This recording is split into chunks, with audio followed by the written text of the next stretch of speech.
So I got I got word today. I had to close some tabs here. Uh, should we start that again?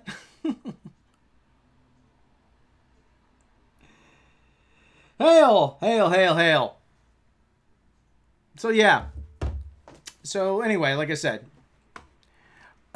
we have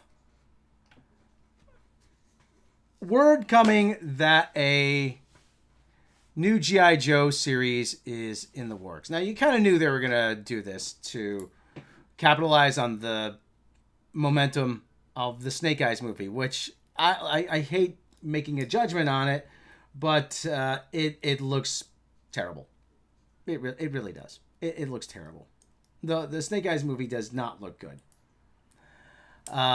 They're taking a lot of liberties with the Snake Eyes origin, and it's Henry Golding. I don't like him. I don't like him. And the whole thing about Snake Eyes is supposed to be, he's supposed to be the gaijin, he's supposed to be the outsider. Now listen, Henry Golding is very Western features. And people have told me, yeah, but you know what? If you're not 100% Asian, they still see you as an outsider, but yada, yada, yada. Well, okay, fine. But you know something? You know what? They're going, I've seen the European trailer, they're going with the rich father being murdered storyline, and that's been done to death. It's been done many, many, many, many times. And so really it's coming across like a generic kung fu movie, martial arts movie that they plug Henry Golding's Crazy Rich Asians character into. But now we get word that there's a new G.I. Joe animated series. This is curious. Hasbro is reportedly following up on live-action G.I. Joe franchise film Snake Eyes with a brand new animated series, which will make its debut next year, according to His Tank. I'm familiar with His Tank. They're a pretty good G.I. Joe site, a well-known source of G.I. Joe news. The site was recently at Licensing Con Brazil. Hey, they're sending their guys to Brazil. That's pretty good. They're doing pretty good there. And heard from Hasbro's Brazil head of licensing, Marcelo Massotti. During the presentation, Massotti reportedly revealed that a new animated series is coming next year, followed by a second season in 2023. No network or streaming service has been named. However, Hasbro showed a brief clip that featured Snake Eyes and Storm Shadow, demonstrating that development is well underway. Fans can probably expect the cartoon to include many past Joe favorites. The roster of characters in the franchise is massive. Thank you, Mr. Motorcycle. And an animated format would allow for more involvement across the board. Further details on the tune will be reported as they are announced. Now, there was a G.I. Joe miniseries, fairly recently. That was actually pretty good. It's called G.I. Joe Resolute. That was actually pretty good. It was more like more of an anime style, and it was a lot faster action, a lot more violent. The first 30 seconds like show, yep, it's Major Blood, and Major Blood is dead as a doornail. Bazooka is killed during it, and like it's not for the wee ones. So I don't know. Like I said, this could go either way. Obviously, the G.I. Joe brand's been under a bit of resurgence lately. They're trying to revitalize the brand. You go to YouTube, you see the 24-hour streams of the G.I. Joe cartoon. You're starting to see more G.I. Joe products in the stores. There's His Tanks, there's stores, there's action figures in the stores. So there's been a resurgence of the brand. What happens after Snake Eyes? I don't know. Yeah, Matt G, more of a series. Who are the writers? No, we don't know. We don't know who the writers are. That's the problem. We really don't know who the writers are with this, and that is an inherent problem. We got 12 people watching. How's it going? Who wrote the GI Joe movie? Let me see. So who wrote the Snake Eyes movie? Movie writers. Let me see. Snake Eyes. Wikipedia. Where's IMDb? IMDb. Snake Eyes. He puts on. There's your hero's journey, folks. He puts on the mask. He flips the visor down. There's your hero's journey.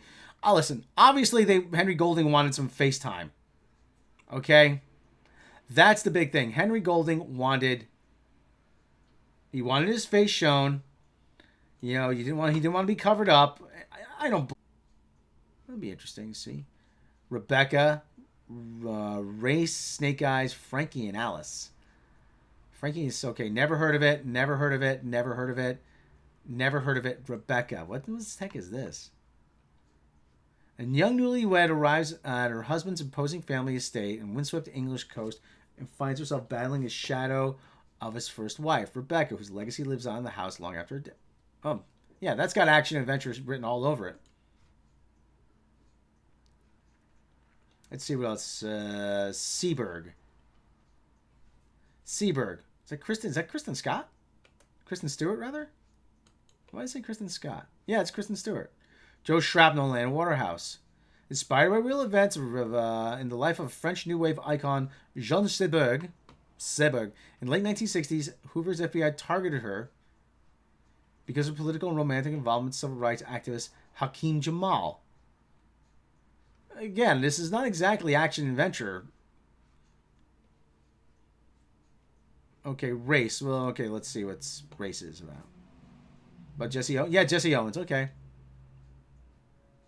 Jesse Owens faces off against Matloff Helump's vision of the Aryan supremacy. Okay, all right. Okay. Well, it's a historical drama. Okay.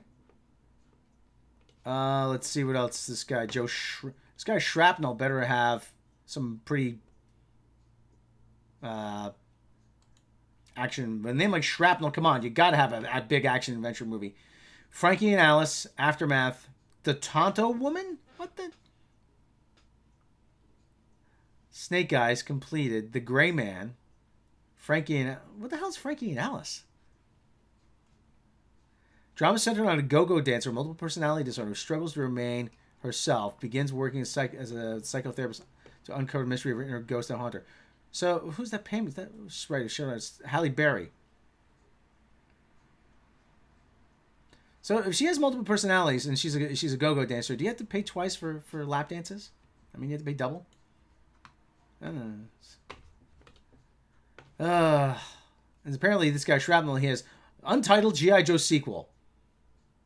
Circle of Treason, Aftermath, Tonto Woman. Wow, people really, I mean... Oh, for God's sake. What the hell is this? White woman kidnapped from her home by Apache and is traded in Mojave. Lives as a squaw for 11 years until she's found by her husband. Unfit for society, he keeps her in a shack in the desert. Solitary existence transformed rival of a Mexican friend. Oh, God. Yeah, not exactly, yeah. Let's see what Speliotopoulos' credits are. Robert Schwenke, yeah, I was writing... Okay, fairly young guy. It's Francis McDormand, it looks like. Charlie's Angels...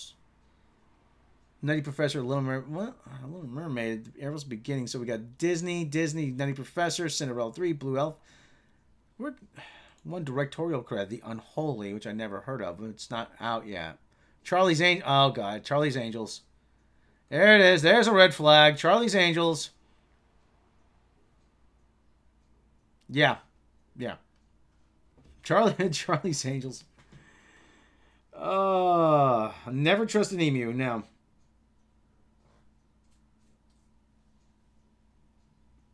And they'll drink all your... They're such massive dopes, and they'll drink all your liquid soap. That's right. So anyway, Yeah, this does not look promising. Well, no, the animated series, it could. The animated series could be good. The Snake Eyes movie, it doesn't look promising. Oh, Lord. Okay, well, it's David Packman. You don't want to see that. There's my streaming page. You don't want to see that. Well, as long as I don't dox myself, so that's okay. I need a second screen.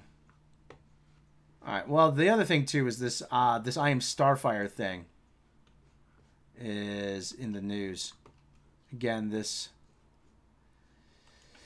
So DC turned off the comments on this I Am Starfire thing. That doesn't exactly say you have a lot of confidence in us. Listen, this is a shameless self-insert character if we ever saw one. This is Mariko somebody or other, you know, she's... Should we play it?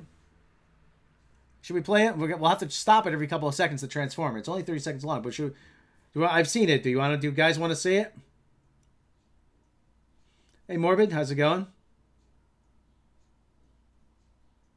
Yeah, let's take a look, okay? Okay, we'll take a look. I'm Mandy. All my life, I'm Mandy. All my life, I've been like such a loser. been the kid of a superhero. I'm the kid of a superhero. Oh my god. But really, I'm like the opposite of my mom. I'm like totally opposite of my mom, and she's like so uncool, you know. Starfire. She can fly and shoot star bolts. Yeah, my mom's got like really cool powers, and I don't, you know. She must be like prom queen. I can't do any of that. It looks like her big beefy arms. She's got super strength. Look, she bends the locker, so obviously she's got super strength. Any of that. Now, Blackfire, my evil aunt. Oh, Blackfire, my totally evil aunt shows up. Oh my god, what does she want? She's always here for some reason.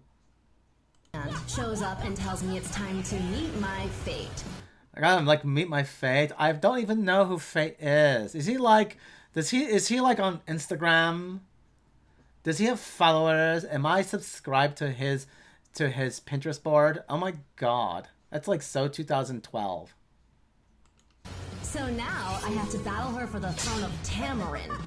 Oh, the throne of Tamarin. Like everybody's so into furniture, you know. I don't even know what I gotta do. I barely I can't even work the coffee maker. Where am I gonna find room for the throne of Tamarin? Oh my god. Wherever that is. And so Oh my god, this outfit just doesn't do anything for me. Oh my god, OMG. Like, this is totally gonna blow up Instagram, you know? now my mother, what happens next is going to... What happens next? Who knows what happens next? I know what happens next. I'm gonna, like, totally go YOLO. And that is, like, so 2015. Oh my god, at least I'm bringing myself up to date. Where's my iPhone? I gotta text this out. Oh my god, I have to tweet this out to everybody. Be totally messed up. Oh, it's like so totally messed up, you know. So totally messed up. Unbelievable. Oh, it's Mariko Tameki. Oh my god. She is like totes my goats. Did people use that word? Totes my goats. Totes my goats.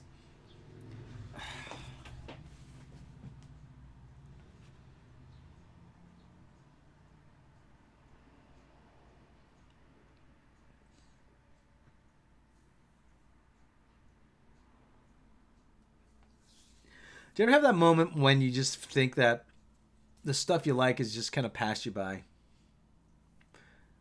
Superheroes are not about doing anything heroic. They're about people ragging on them for being heroic. Somebody's here.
Oh, sorry, still muted. It's a live show. We'll do it live. We'll do it live, people. Oh, I'm not muted anymore. Sorry, I had somebody come in. Oh God, this is where pop culture is going. These are the people that have taken over pop. Listen, I've been through this in the '90s with the whole political correctness thing, multiculturalism, and everything. Yeah, and things got kind of bad, but it was never this bad. Really, it was never. It was never at the point where you just threw up your hands. And this, that's by design. Like I really don't think it is. This is all what these people know how to do. Seriously, this is all they know how to do. They just instead we raised a whole generation of millennials and zoomers and whatever you want to call them, whatever marketing term is being thrown around. Everybody being told they're the specialist special that ever special. And so you are the center of everything. There's nobody more special than you. And so they place themselves at the beginning, in the middle of everything. It's unreal. I mean, nobody knows how to write. Nobody knows how to put a sentence together. Nobody reads. Listen, I'm not the biggest reader. But I've read enough. The man's writing a blender. But I've read enough to know that, hey, there's a way to create a story, and you watch movies, and you learn from all of that. This Mariko lady, she's all these stories. You ever notice? Listen, there's one commonality through a lot of this. All these stories, whether it's the Starfire story, Gotham High, or whatever, all these stories take place in high school. They take place in high school. So these are people that have not gone, they're still angry about how they weren't the cool kids. Which is very telling. I wasn't the cool kid, so they're still trying to get back at the cool crowd for what happened during high school. I'm like, listen. And they're trying to relive it. And people have said to me, would you go back and relive high school? Hell fucking no, I wouldn't want to go back and relive high school. Part of my language. High school was a drag, man. Why do you want to keep bringing that back up? I won't even respond to the invitations to my reunions. Oh, wouldn't it be great to see everybody? No, it wouldn't. Those people, the people I still want to talk to, I talk to. The rest of them I don't want to see them anymore.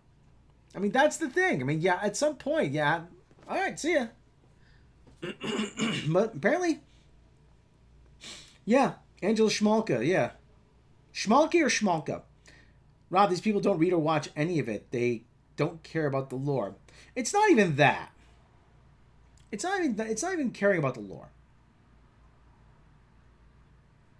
It's about having just the curiosity and having the love for something. I mean, you can not care about you can not care about necessarily the lore of Star Trek, but like Nicholas Meyer, but he went and he actually learned about it. He goes, okay, this is Horatio Hornthrower in space. And he got it.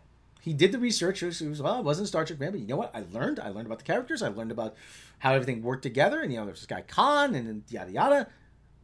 He put together a good movie. And Nicholas Meyer put together, actually, you know what?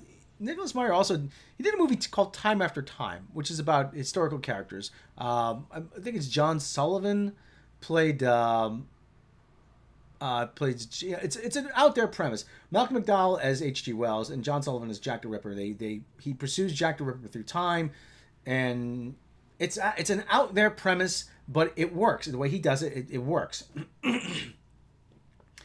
But you can take an out there premise, and if you know how to tell a good story around it, I mean, the characters are just, yeah, you can, I don't want to say you could plug any character into it, but it would work with a lot of different types of characters. This only works with the self-inserts, this kind of stuff they're doing. And that's by design. They wanted it's all about them. Gotham High, man. Tell you, Bruce Wang. That's not Bruce Wayne. That's Bruce Wang. Freaking, like I said, the self inserts. I want to make Matthew McConaughey in space. Matthew McConaughey in space with Geo the Rock and his vessel, the vessel. It's just lazy minimum effort. Listen, even at my worst, I could probably still put together something a lot more interesting. I could probably come up with a name a lot more interesting than the vessel, the spear. How about that? Rogue spear. I mean, that's the DoD code name for a lost nuclear weapon, a rogue spear, or one that's been in enemy hands, in the wrong hands. We have a rogue spear. You know. Yeah, it's just astounding. It really is. It's just astounding. Well, the other thing too is that all these people, they think they're going to come in and fix something. Oh, no, you don't know what you're talking about. I know how to fix this. Well, you don't. You don't. We already have Matthew McConaughey in space. Interstellar. Yeah, that's true. Reminds me of a favorite villain. That's where that comes from. Representation on screen, only want to see themselves. Selfish attitudes kill someone. Yeah. Yeah. Well, the other thing too is representation. Take a look at Brie Larson. Remember that one? Squad Goals. It was all blondes with the stupid Captain Marvel jacket. That's her idea of representation. As many blonde white women as possible. But I always say, I got the G.I. Joe poster back here. I mean, that's the other thing too. I mean, so I got to keep working on that G.I. Joe documentary. That's actually some of my good work. I mean, believe it or not, the name G.I. Joe goes back pretty far. I mean, the G.I. goes back all the way to the First World War. And it sort of became a joke that, the soldiers' lives were pretty, regarded as being pretty cheap. And so G.I., government issue. There's legend has it that GI also stood for ground infantry. But a lot of them were named Joe, G.I. Joe. First time it appeared in print was in 1942, though. In a magazine called Yank by a guy named David Weber, who was, I think it was David Weber. I'll have to go back and look it back up. He was doing a series of cartoons called Private Weber in the Army. And he was tasked with doing a cartoon, an ongoing comic strip by General Eisenhower. And so one of Eisenhower's aides said, yeah, the general would like to see what you're doing. And he was kind of worried. He goes, well, I kind of take a lot of jabs at life in the Army. And the aide said to him, listen, it's all right. Don't worry. The Eisenhower just wants at least one good laugh a day out of the war. I mean, so and then in 1942, the name G.I. Joe officially first appeared in print. Yeah, they go all the way back to the 50s. Actually, no, the G.I. Joe, they go back to this. From what I've been finding, they go back to the 60s. The 60s were the first. The G.I. Joe comic goes back to the 50s. And the G.I. Joe in comic book form goes back to the 50s. The G.I. Joe name first appeared in print in 1942 in a magazine called Yank. David Weber, he was actually a artist for the Saturday Evening Post. So, and he was recruited into the Army. It goes to show you, if you back then during the war, if you were recruited into the Army, yeah, you went through basic training, but they made use of your talents. They just didn't put a rifle in your hand and say, all right, go. You were running up a beach somewhere, with bullets whizzing over your head. But the whole, like I said, Captain Shane emerged more before Kamala Khan, perfect example of this. Like when Ms. Marvel was Carol Danvers. Carol wasn't such a character. Yeah, Carol Danvers actually has such a great history as a character. Carol Danvers, she had split personality. She was an alcoholic. She was, her powers were sucked out by a rogue. She was, she actually fought for a lot of women's issues in the 70s. You know, she made a lot of choices. And it's one of the things, that black costume with the lightning bolt, she first put it on, she said, "Damn, I look good." You know, it was her chin. Oh my goodness, this is so terrible. The artist, I'm like, look, Carol's personality. She said she looks good. She liked. And there's nothing inherently wrong with wanting to look attractive.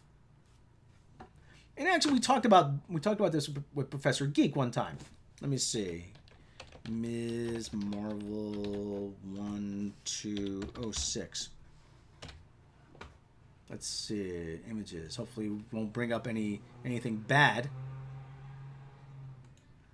Okay. Oh yeah, there we go. There's now look at this image. Now take a look at this image. That is a powerful image. Okay? That says to me, that says strength, that says power, that says forcefulness, that says confidence, that says heroic, that says to me grace, elegance, beauty, all of these things. That says that, and most of all, it says to me, yes, I'm a woman. You want to make something of it? There is an inner power. There's a strength to beauty. There really is. And actually, we were talking about this with Professor Geek. If you go back in history, the most powerful, the strongest female warriors were also the most beautiful. It's a very, very old thing. I mean, Da Vinci and Michelangelo, when they would portray religious figures in their artworks, they do sculptures of Jesus and Mary, and they're always perfect because in divinity, it says there's an art student, scholar giving the tour. I went through this to the Vatican Museum. It says,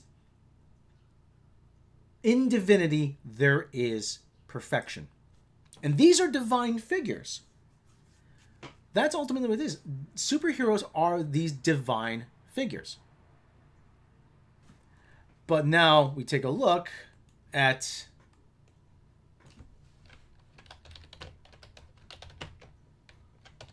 Captain Marvel, Kelly Sue DeConnick.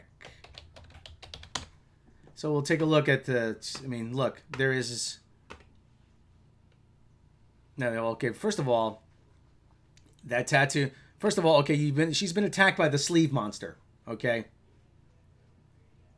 So, that's the other thing. Well, we can look up Carl... Okay, the more recent...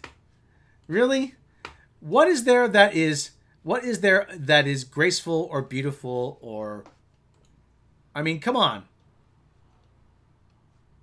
Look, it's very formless, shapeless, very androgynous. I mean, is this Carl? No, that's not it.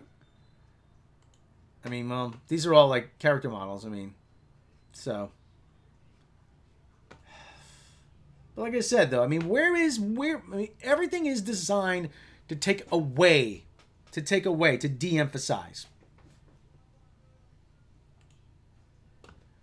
And that's tragic. It really is. Oh, you just want something to spank it. Like, no, it's not about that. But listen, we are hardwired to want to look at beautiful people. I'm sorry. And what are you really doing this for? You're doing this for so people don't feel bad about how they look?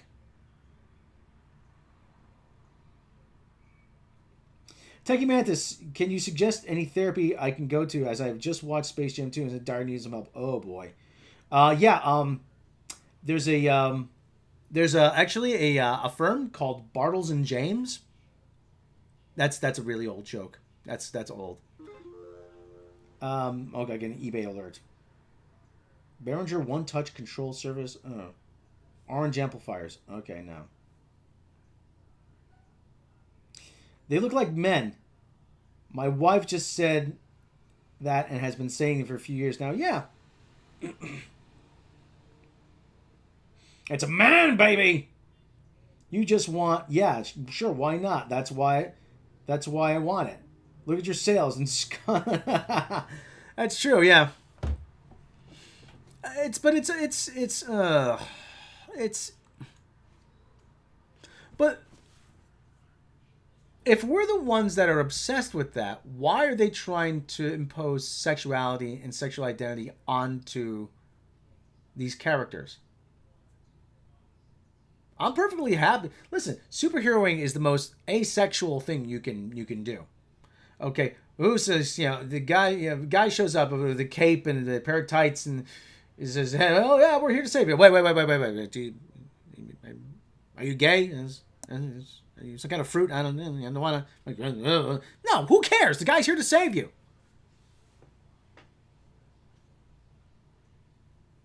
I mean, it's really the whole thing is just maddening. I went to a comic book store recently, actually, and I couldn't find anything I wanted to buy. I really couldn't.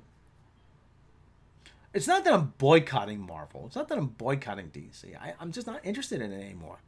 I'd rather listen. I got Jeff's book coming. I've got Fatal J's book coming, Ninja Blast. I'm curious. Listen, I want to try something. I want to try something different. Okay, my tooth's a little sensitive too. I've got to go for a cleaning. I really do.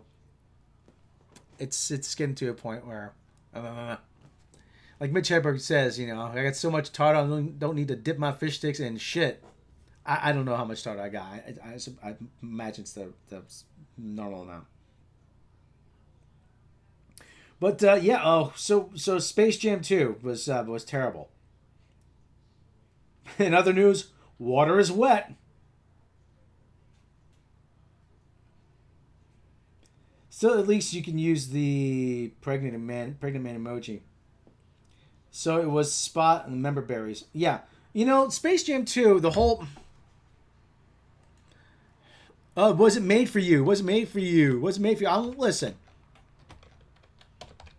Let me bring this up here. Space Jam 2. Okay. Listen. Space Jam 2, take a look, okay? Space Jam 2. If it's not meant to me, what are these guys doing here? The freaking Herculoids. Who remembers the Herculoids besides me? Anybody under the age of 35 is not going to remember the Herculoids.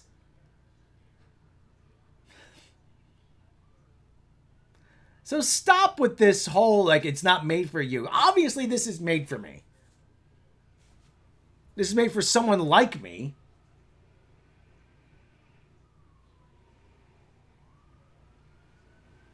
K70 Freeman, I do, yeah.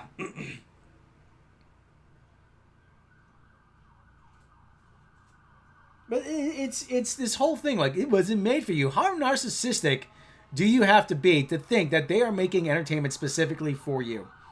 Uh-oh, they're coming to take me away, haha.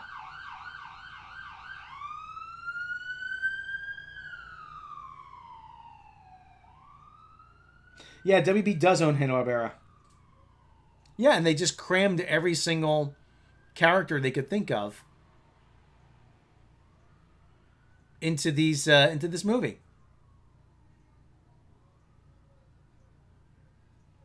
But like I said, they didn't have to put the freaking Herculoids in there.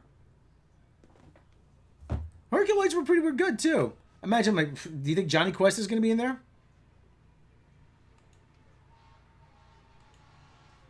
If anybody's wondering, there's a fire station right up the street. That's why. Amber lamps. Quick, Hydra. Oh, God. Pardon me. We got 22 people watching. Thank you, everybody, for joining me on this lovely, warm Friday.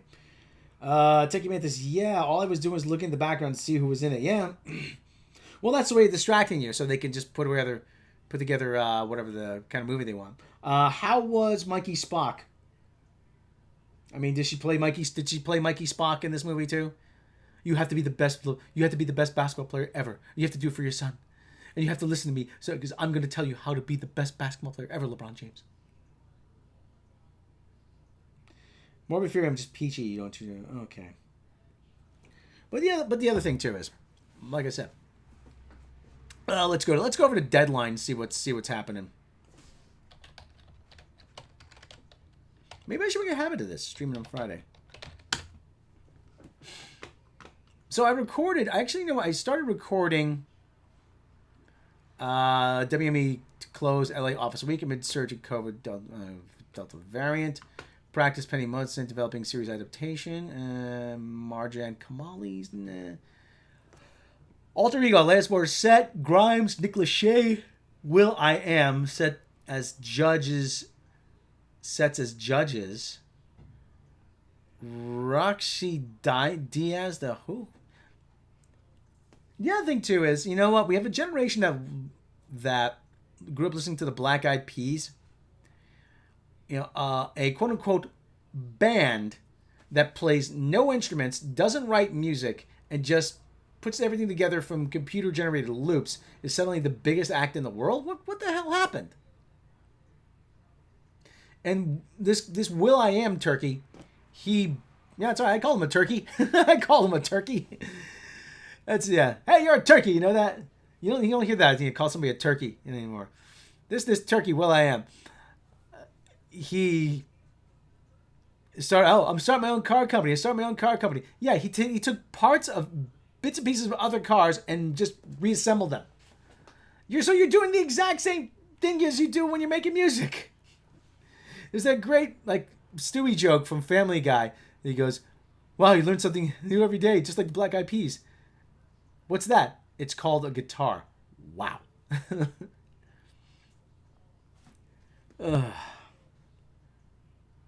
I would laugh WM ends up buying heavy metal and uses the characters from the first movie, Space Jam 3. No, don't put it past them. Do not put it past them.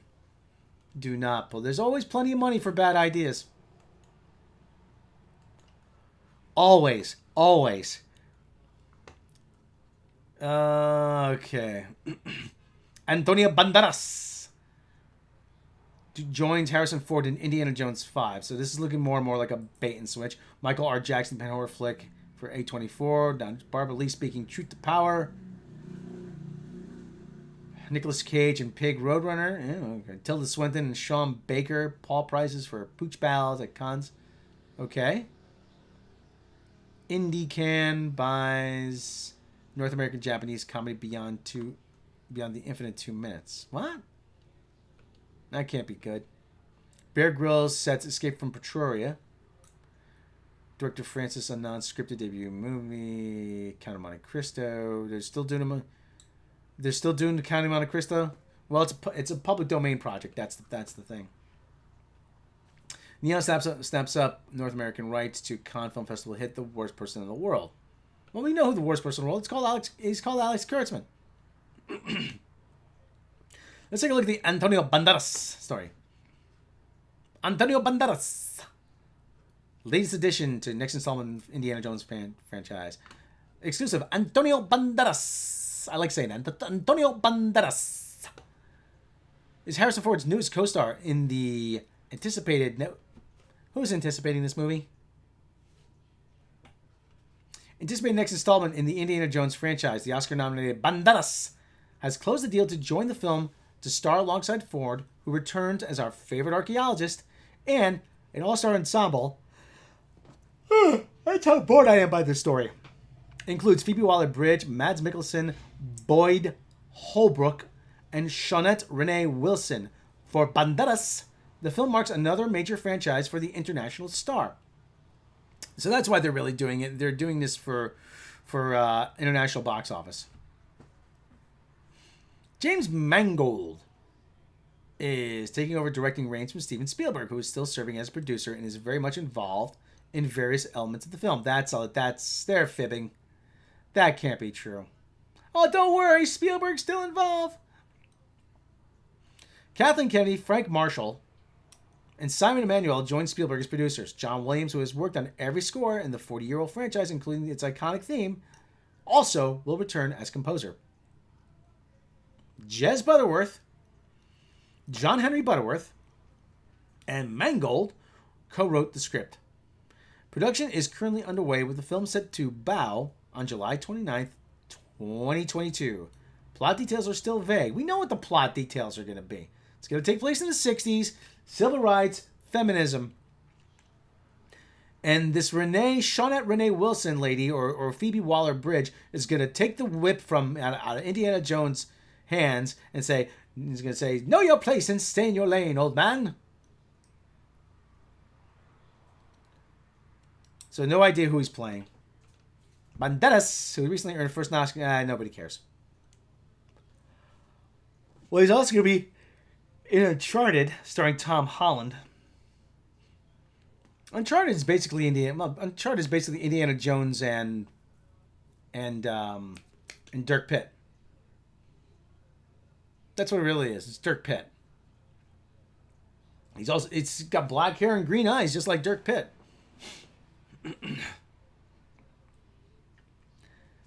Like I said, he's rep by Newco Media Group. Okay. Comments are always fun. Let's take a look here. Excellent. They're pulling all the stops, bringing quality. Yeah, okay. It just passed back to start whole thing nice. I assume Banderas has been cast as Indy's full-time bed nurse. Seems apropos. They're bringing in Zorro. Finally, a young man of 60 to help lead the next installment of Indiana Jones, Temple of Doom. Temple of Not Quitting While Ahead. Here's a tip. It involves time travel. If they hired him now, while filming is underway, it's likely they've already begun rewrites. Begun. That means the script is stupid. Maybe that's why Steven isn't directing. Kennedy is going to do to Indiana Jones what she did Star Wars. Oh, yeah. If you follow Deadline and the other trades, a lot of movies are finalizing cast during filming. He's likely not a huge lead in the movie. Honestly, looking forward to Indiana Jones. Okay, yeah, sorry. Indiana Jones 5 is the Expendables sequel nobody wants. At least Paramount can't F this one up. Oh, give him a chance. The new chick must be bleeding him dry. Why else would he be following up his Oscar nomination with a barrage of crappy sequels? Yeah, it's a big old pile of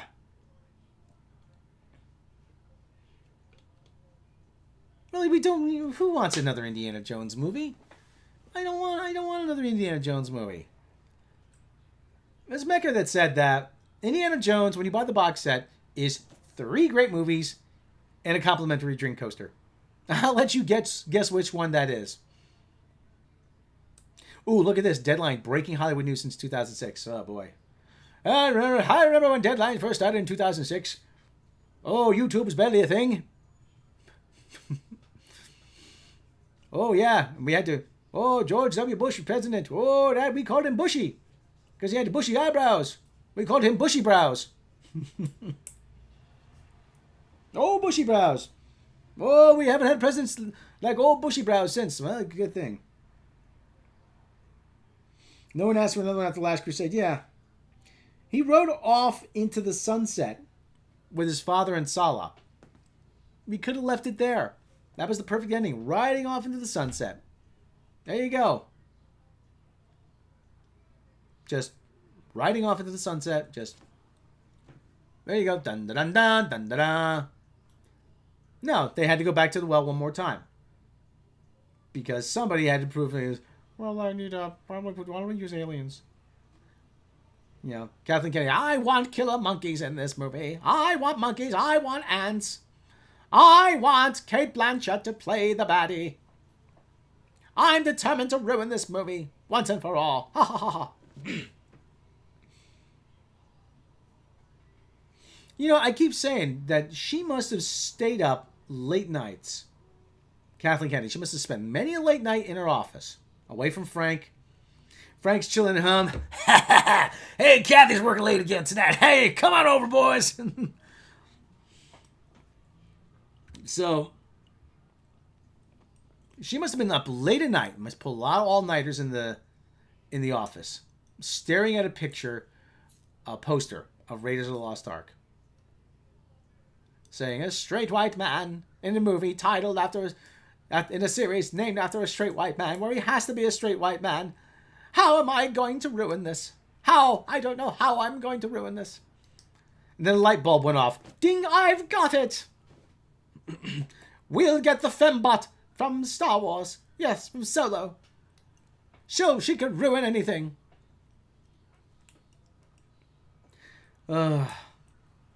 She's like, yeah. Phoebe Waller-Bridge is like Margaret. Yeah, it's like when Austin Powers is Margaret Thatcher on a cold day. Margaret Thatcher on a cold day. She's capable of ruining everything and anything. Oh, brother. And this is the hell that's my life.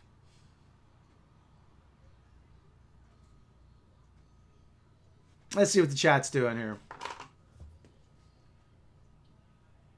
Want to see Rob crash trucks? Yeah, I might be crashing a truck later tonight. Taking Mantis. Kathleen Kennedy is secretly working for Dr. Evil, making fembots. The algorithm hired her. Kathy's manipulated by parrot. Yeah, that's actually good. If you put into a computer hit movies of the last 50 years, 40 years maybe, 45 years, like E.T., like 40 hit movies of the last 40 years. And you told them, based on these hit movies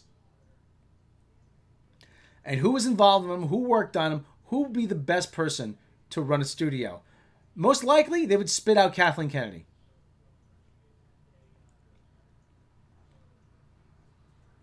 That's most likely what would come up with. There was that song that was written by computer algorithm at Sony Labs. You know, they fed the Beatles sheet music into the computer, and it spit out this song that was, I'd call it just painfully average. That was the best way I could describe it. It was just average, but that's what a computer does. It takes the information and just comes up with an average. And that, no doubt, is what a computer algorithm would tell you. I'm like, listen, if you can compile statistics on how to assemble a winning baseball team, you can be damn well sure that somebody in Hollywood, in the film industry, is compiling computer algorithms to compile statistics to tell you how to make a great movie, to how to make a movie that's going to at least make money, or who to hire. I mean, it's not that revolutionary. It's not something that's that far out of the realm of possibility.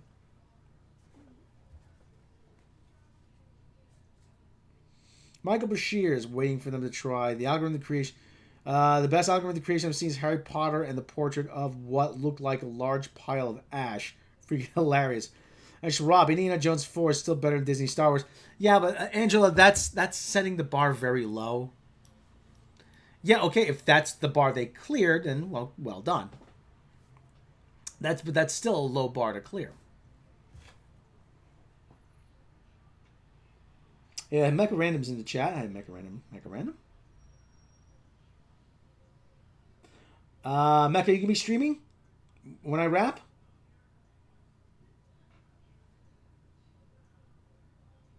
Hire competent people. Problem solved. Well, the thing is, there's a finite resource of people in the film industry. You ever notice it's the same names over and over again? It's the same. You see the same people. It's a revolving door. And once you have one hit in Hollywood, in the film industry, that's it. You pretty much can ride that your entire career. That's what Alex Kurtzman's been doing.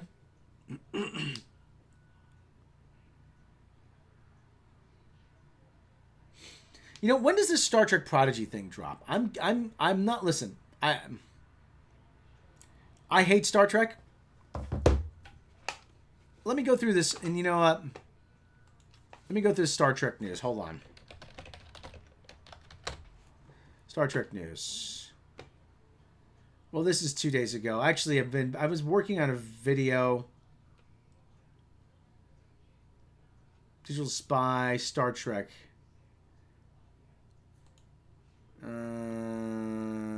Trek movie. Now, Stranger Worlds filming in New Mexico for VFX. They are? Oh, okay. All right. Well, they need a desert location.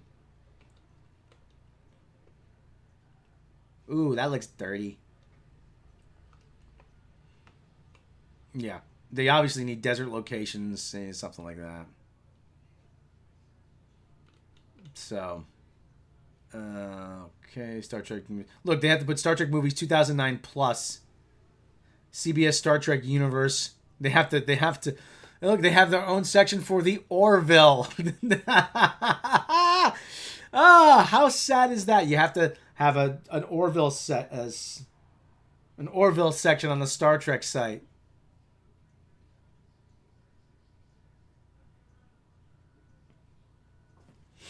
Oh boy.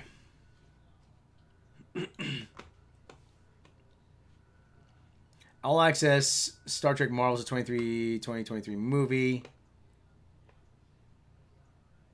What? There is no Star Trek 2023 movie.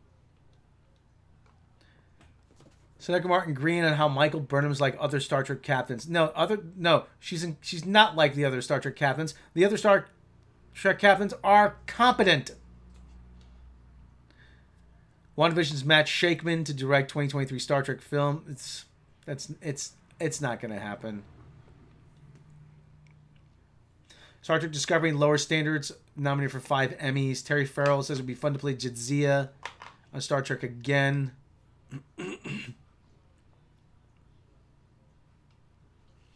This is funny. Well, they're doing this. They're announcing this film.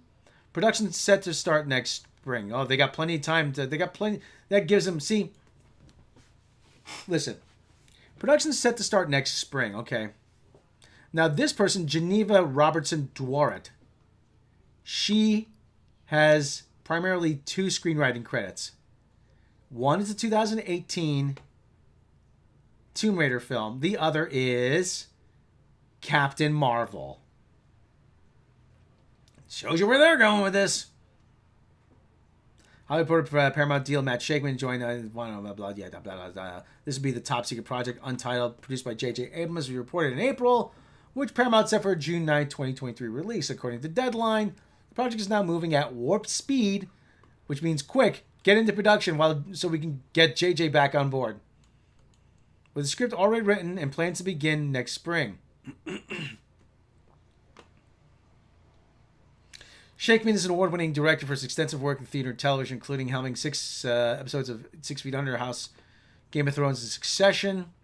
His profile has risen this year, directing 9 episodes of WandaVision. God, WandaVision was terrible. According to Deadline, Shakeman is now an A-list film director. No, he's not. Stop lying. According to The Trade, nabbing Shakeman is a coup for Paramount's movie chief, Emma Watts. Well, Emma Watts, we joined the studio last summer and put a hold on the various Star Trek projects in development. Well, even though Emma Watts is in charge of this, I'm not confident.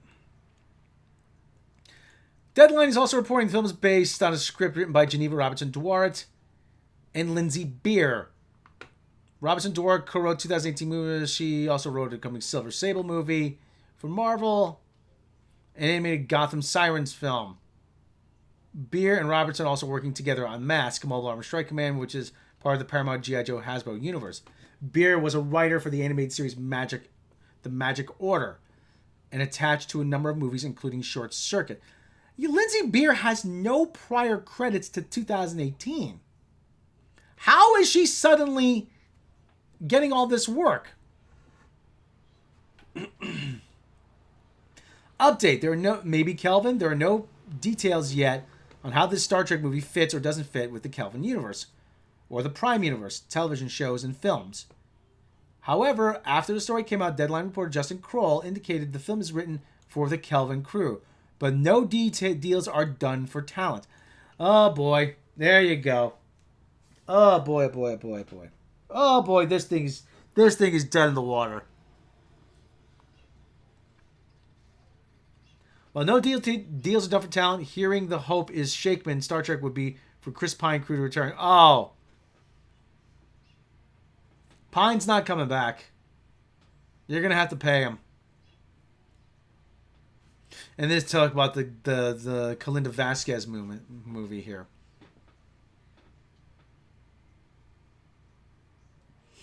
The Kalinda Vasquez Star Trek movie is what you call a blind deal, which means that she essentially went to CBS and Viacom, said, "Hey, I have an idea for a Star Trek movie." Okay, yeah, let's get to work on that.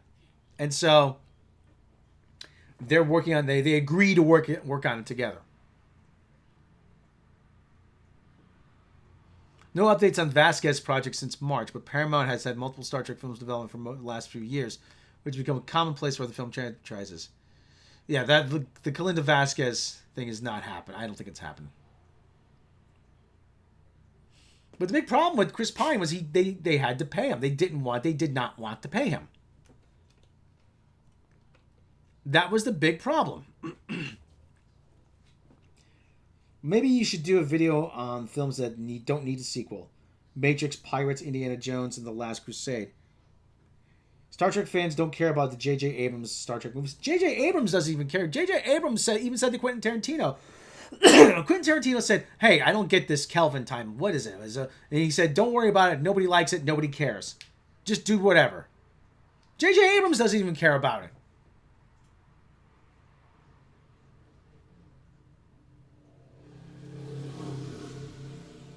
Still don't acknowledge their reality.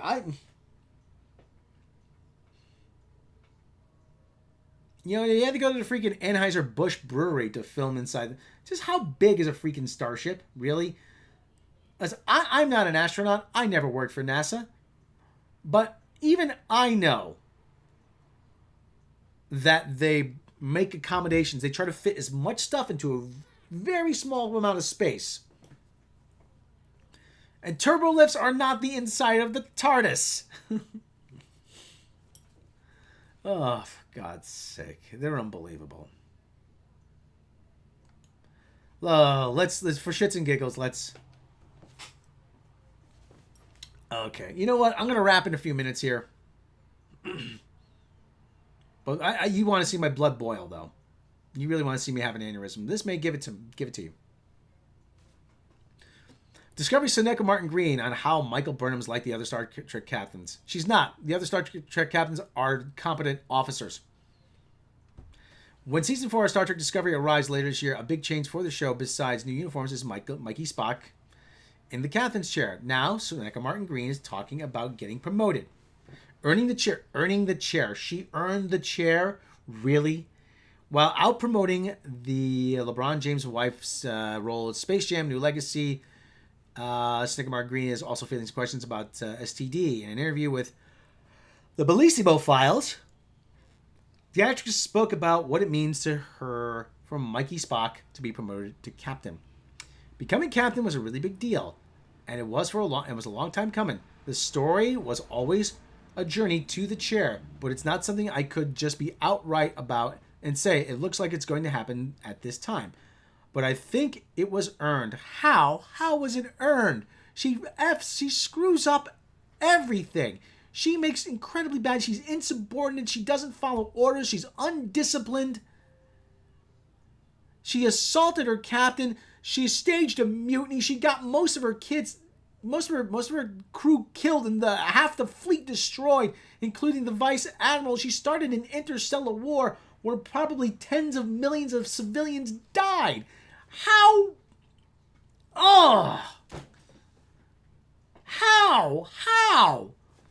How did she earn any of this? And it means a lot to me to be solidified in the franchise's history as the first black woman as captain and lead of the show. She's not the first black woman as captain. There's a black woman as a captain in Star Trek IV, The Voyage Home.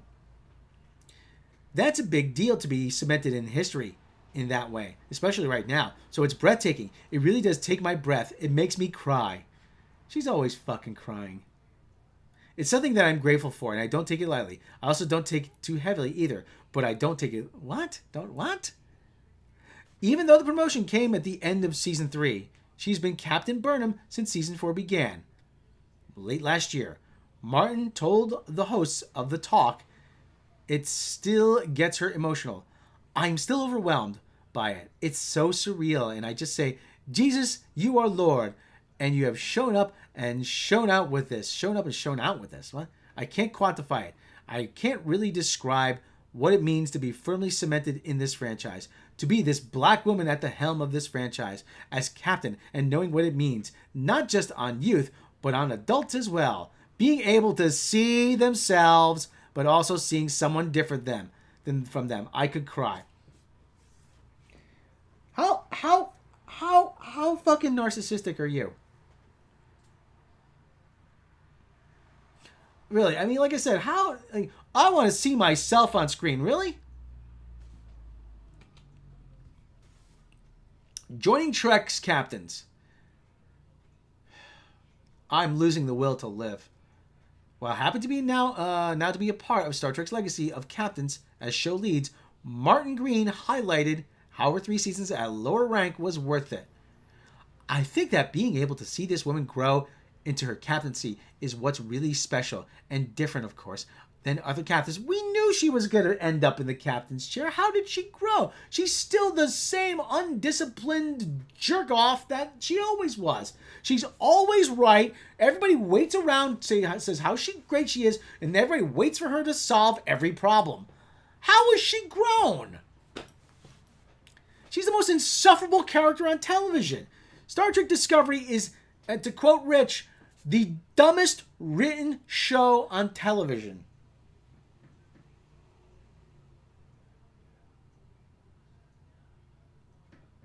Yeah, I want to see people better than me on screen. She also sees a common thread with Burnham that runs through all Star Trek captains. Oh, this ought to be good.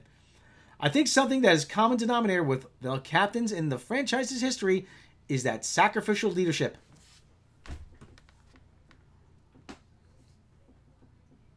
What sacrifices did Mikey Spock have to make? Yeah, she went to the future, but she didn't need to. What sacrifice did she have to make? They've all had to make sacrifices for her. They've all made sacrifices for her.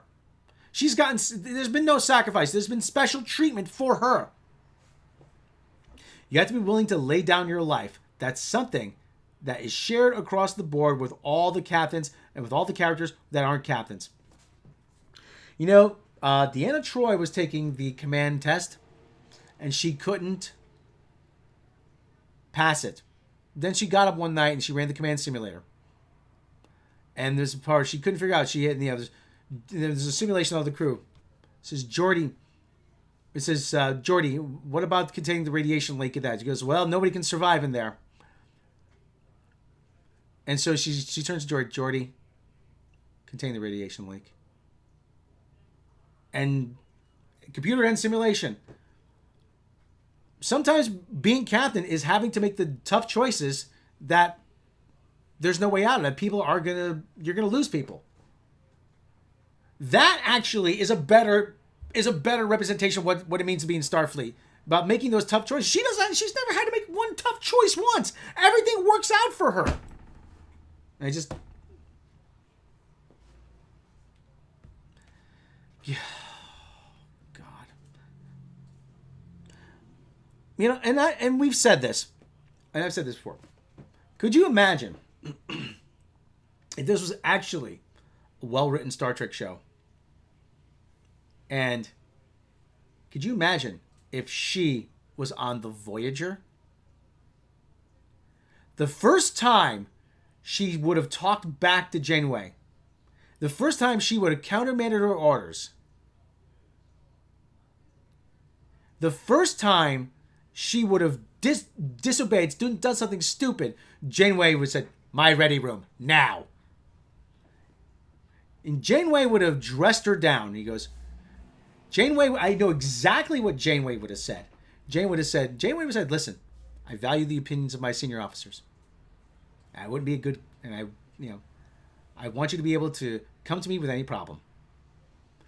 I wouldn't be a good captain if I didn't listen to the opinions of my senior officers. But if you ever undermine my authority on the bridge again, I will not hesitate to throw you in the brig. Do you understand? And she, you know what? She threw Tom Paris in the brig for 30 days in solitary confinement in the brig and demoted him. You disobeyed. I recently went back and rewatched that. You disobeyed a direct order. You nearly started a war. Oh, they weren't going to listen. They might have. but you endangered the lives of your crew and you endangered the safety of this ship. You're demoted. You're spending 30 days in the brig. Janeway would have jettisoned her in the Delta Quadrant. You don't want to follow orders on my ship? Fine. You don't have to be on my ship. There's an escape pod. It's unbelievable. And the other thing, Robert Meyer Burnett said pretty much the same thing. In this version of Star Trek, the Millennials show up and they tell Starfleet what to do.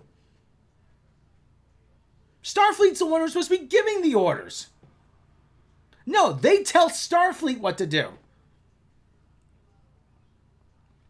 It's unreal. Oh, this is the best Star Trek I've ever. No, it's not. You don't know a damn thing about Star. You don't even know a damn thing about the military.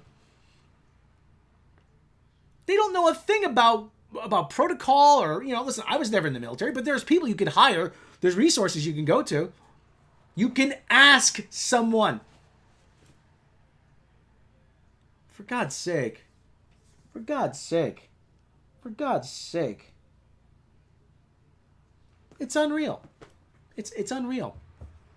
It's so bad. Yeah, Gene Roddenberry was in the U.S. Army Air Corps. I think Gene L. Kuhn was in the Navy or something like that. So they had a military background. They knew how things functioned. There's a reason why the bridge is laid out in a certain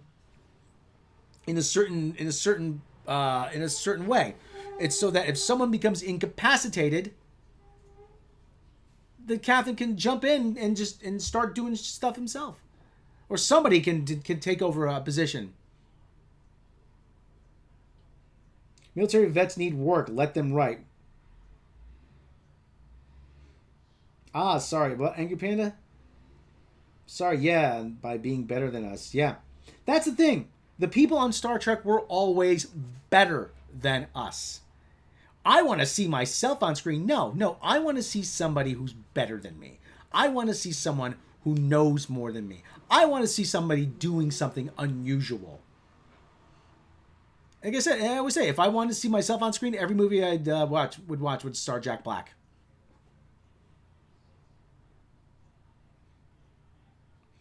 Her parents would have been charged with war crimes for conceiving her. Well, Tom did spill her coffee, yeah. She stripped ranks off all the people they rescued from the Equinox, too. Yeah. She wouldn't... When the Maquis came in, I actually just learned this. Maquis is French for resistance.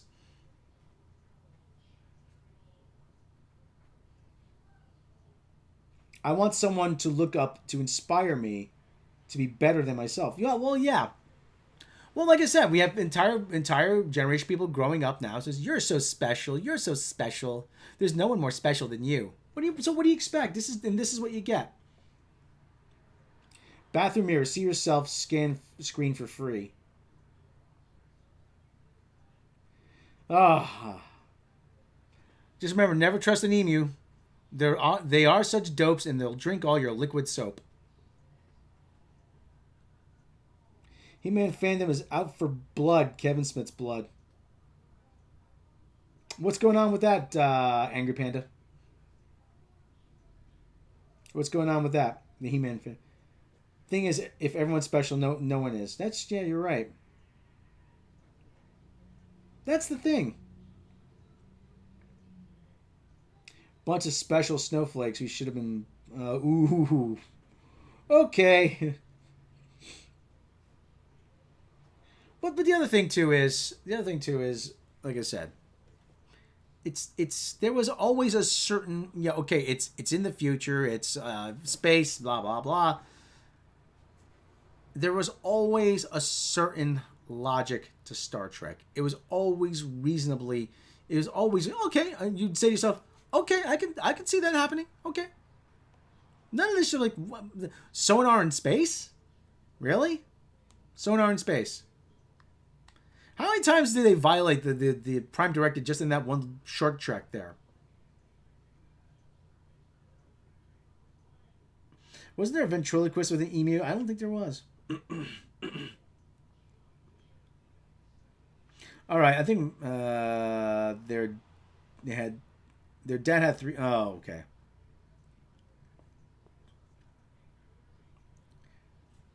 Well, like I said, there's only this. Am I the only one who hates the Lima Emu commercials? I'm indifferent towards them. Yeah. I think it's funny that emus all of a sudden everybody's talking about emus. Okay. So what else so what else is there to talk about, everybody? Oh, what am I going? Been going for about an hour? Hour 10 minutes?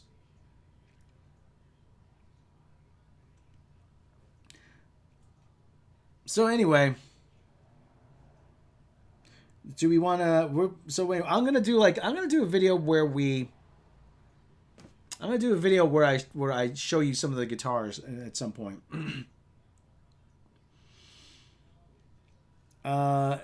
I found another shop that could set up the Gretsch, so I'm gonna have to take it there next week.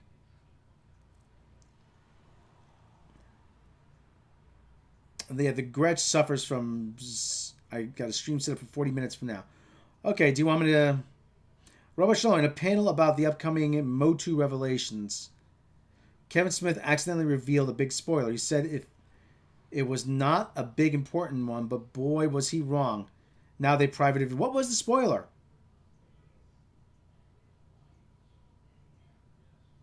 Well, everybody, we got to go over to Mecca's channel and watch that. Well, you're doing the pregame. Mecca, you're doing the pregame for those other guys. Hey, pregame. Usually your Friday streams do pretty well.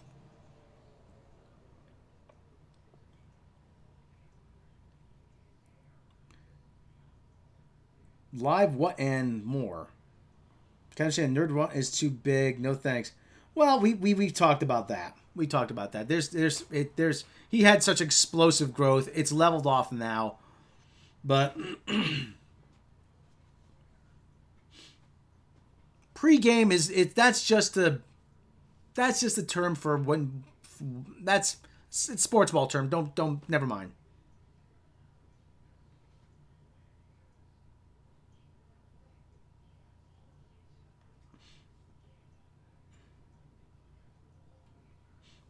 I'm watching my head bob around in the corner. That's pretty funny.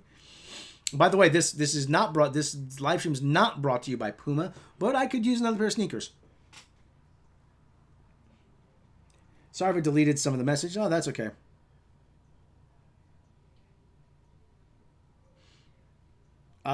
This is EA Sims is full of talking points, trying to make the game equality to come up. And I never trust an emu. No, never trust an emu. Robot Shalom, because of that, I can't tell you what the spoiler is, or they will hit your channel. Okay.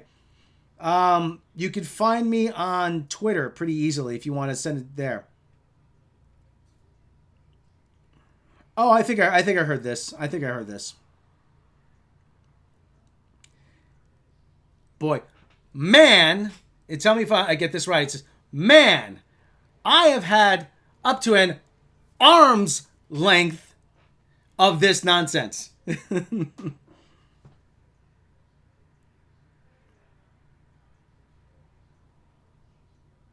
So, the entire video company is now completely taken over by extremist SJWs now. Okay. I don't know if did you get that code?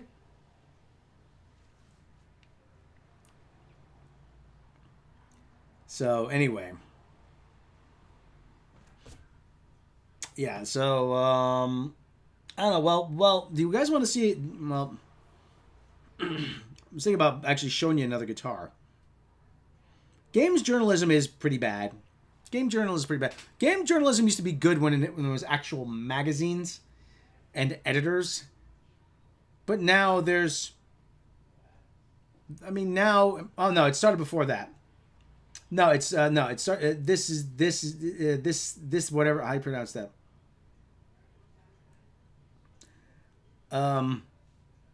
It started before that. I mean, there was that thing with Kane and Lynch.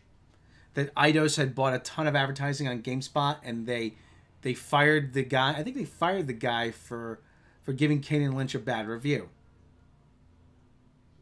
The character and that character's No, it's not Man at Arms. Oh, major character. Oh, okay. Okay. Oh, okay. I think I know. I think I know. So many stories of cheese rush before the a-holes take it. Okay.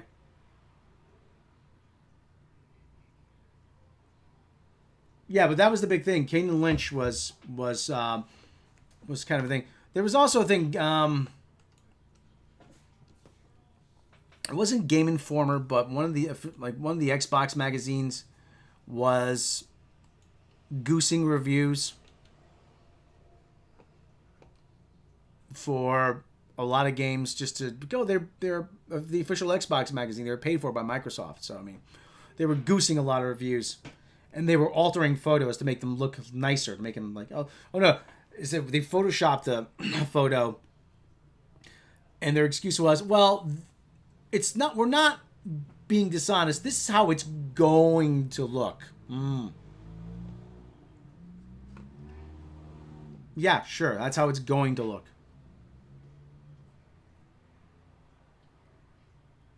Character dressed in red. Okay, well, okay. All right, well, I'm not going to say the name. The Crimson Dynamo. A different character. That's from Marvel. So, okay.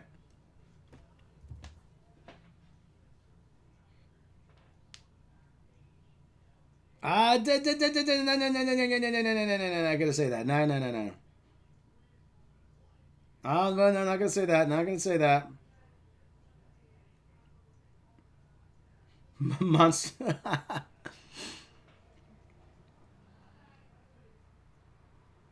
There was a actually there was a hockey team, the Montreal Maroons. They won the championship, and then their arena burned down, and so they had the team folded. All right, kids. What do you think? Should we wrap it up here, or do we want to, take a look at other stuff here? Yeah, so we watched the Sparks documentary a couple nights ago, which is actually very good. Wasn't a huge fan of Sparks. I knew of Sparks, but if you get a chance to watch it, it's actually very interesting. These guys have had a very long, a very interesting career. They've constantly reinvented themselves, and it's this weird thing. Like, you've heard the name, but you really don't know. I really didn't know a lot of the music. A lot of the music is really, really good. It's directed by Edgar Wright, and like I said, these are the most unassuming guys that you would think of as be like rock musicians. And it was actually a great moment. Like you said, there was this legendary. They have a legendary appearance on Top of the Pops in England. That the story goes that John Lennon was home watching one night, and then he's watching it, and he calls up Ringo and says, "Ringo, you got to turn on Top of the Pops. Mark Bolan is singing with Matloff Heatlump." I got to work around the YouTube censors here. But a lot of people point to that one appearance, that was their big breakthrough. And they were always bigger in the UK and in Europe. Which is really kind of a shame, you know. I think there's a lot of guys that are like that. I mean, Cheap Trick is always huge. They're huge in Japan. Enough's Enough was big overseas. You know, you just don't know where you're going to take off. A friend of mine, comedian, he found out he has quite a following in Europe. I was like, really? No way. He's like, yeah. He goes, well, I had no idea. He says, well, the internet, YouTube, you don't know, how things are going to go, So like I said, so it's weird, Actually, the last podcast I was on, Reality Wasted, supposedly we had a big following in Australia. This is, crikey, the Yanks are on Reality Wasted again. Hell, we go. Europe is big in Europe, yeah. There was that joke, don't feel bad for starving people in Europe. You know how expensive it is to go over there? And they live there. Extremists have taken over the media now. But yeah, it's yeah, the whole thing with, like I said, I'm losing the audience. The whole thing with Sparks is they always had that and they have that sense of humor. They weren't serious enough to be punks, but they weren't angry enough to be punks, but they couldn't be. Probably the record industry couldn't take them that seriously here, which is why they never took off. Come on, you got a tall, geeky guy with with a mustache and playing piano, and God, he's so skinny. Oh my God, it's unbelievable how skinny that guy is. Not a problem shopping for clothes if you're him. Well, he's very tall though. Yeah, we got 16. Okay, well, I'm losing the audience here. So what do you think, Mecca? Do you think I should wrap here? Sparks was Sparks. That's the other thing, K70. They said people didn't think that Sparks was American, that these guys got to be British because they were so quirky. And somebody had said, we didn't think of them coming from anywhere. They just kind of dropped out of the sky.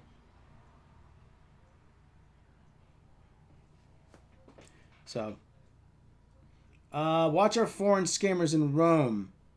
Yeah, actually, they'll demand 20 euros. Yeah, yeah.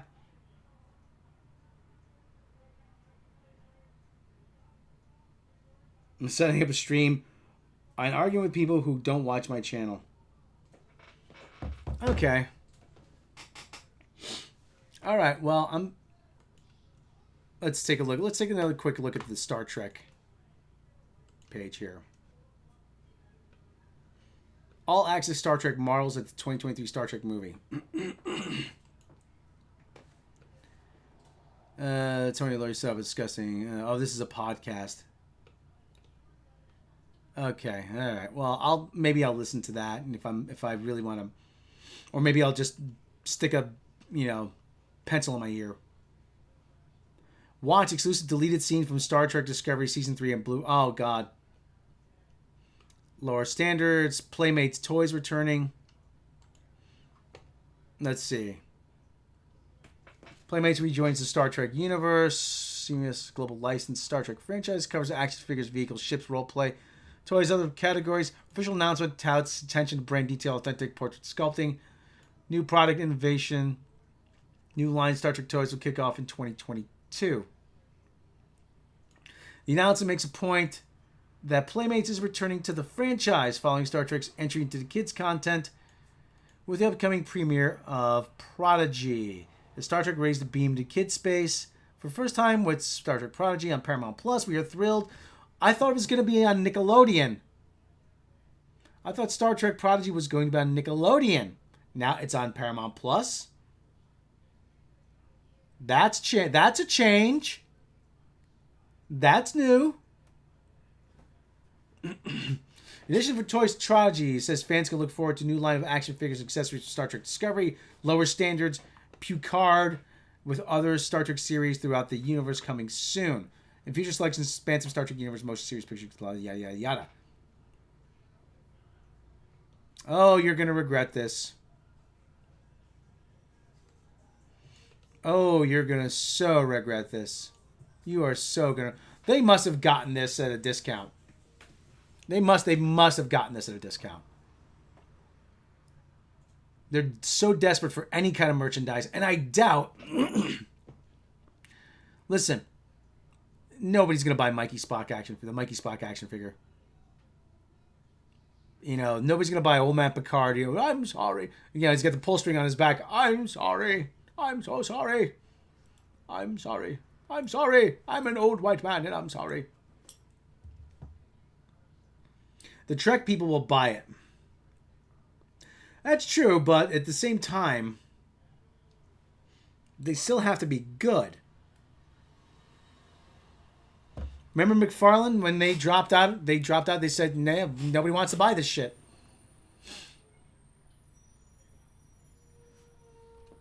Oh, boy. You'll be sorry. Oh, brother.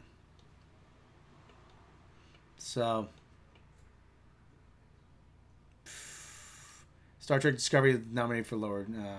Let's see, outstanding period or character makeup. Discovery nominated outstanding prosthetic makeup, outstanding sound editing for comedy or drama, outstanding visual effects in a single episode. Lower Decks outstanding. It's all technical awards. These are all technical awards. Yeah, you notice what's not what they're not nominated for? Writing or acting.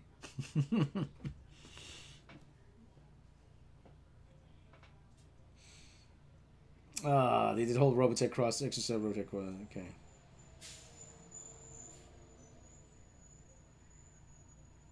They will buy it, blow it up with a firecracker. And we can only hope. Time for Mikey Saves the Universe.